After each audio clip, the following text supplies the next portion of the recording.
रूस ने हाल ही में पुष्टि की है कि एचएएल नासिक की SU-30MK उत्पादन लाइन को SU-57 के उत्पादन में बदलने के लिए केवल कुछ मामूली बदलावों की आवश्यकता होगी। यह खबर भारतीय वायुसेना और रक्षा क्षेत्र के लिए एक महत्वपूर्ण मोड़ है। SU-30MKI, जो कि भारतीय वायुसेना का एक प्रमुख लड़ाकू विमान है, ने पिछले 2 दशकों में अपनी क्षमता और प्रदर्शन को साबित किया है। लेकिन अब SU-57, जो कि एक स्टेल्थ फाइटर जेट है, उसकी तकनीक और युद्धक क्षमता को देखते हुए यह बदलाव आवश्यक हो गया है। रूस के साथ हमारे रक्षा संबंधों की गहराई को देखते हुए यह कदम न केवल तकनीकी दृष्टि से महत्वपूर्ण है, बल्कि यह भारत की आत्मनिर्भरता की दिशा में भी एक बड़ा कदम है। एएल नासिक की उत्पादन लाइन को SU-57 के लिए अनुकूलित करना हमें न केवल अत्याधुनिक तकनीक तक पहुंच प्रदान करेगा, बल्कि हमारे वायुसेना के सामर्थ्य को भी बढ़ाएगा।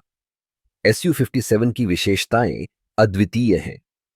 इसकी स्टेल्थ तकनीक, उच्च गति और उन्नत सेंसर प्रणाली इसे एक अत्याधुनिक लड़ाकू विमान बनाती हैं।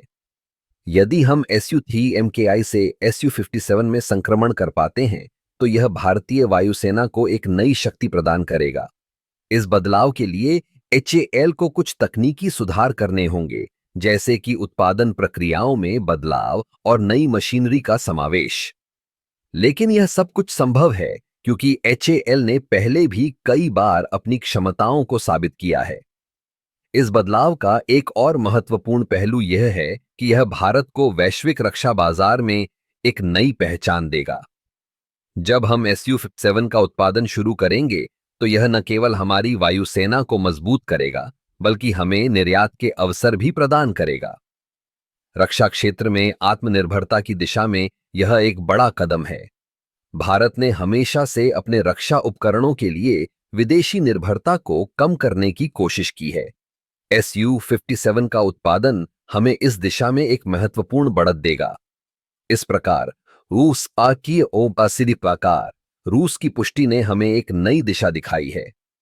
HAL नासिक की SU-30MKI उत्पादन लाइन का SU-57 में परिवर्तन न केवल तकनीकी दृष्टि से महत्वपूर्ण है, बल्कि यह हमारे देश की सुरक्षा और आत्मनिर्भरता के लिए भी एक मजबूत आधार तैयार करेगा। आगे बढ़ते हुए हमें इस दिशा में तेजी से काम करना होगा, ताकि हम समय पर SU-57 का उत्पादन शुरू कर सकें और अपनी वायुसेना को और भी मजबूत बना सकें। यह एक सुनहरा अवसर है और हमें इसे भुनाने में कोई कसर नहीं छोड़नी चाहिए।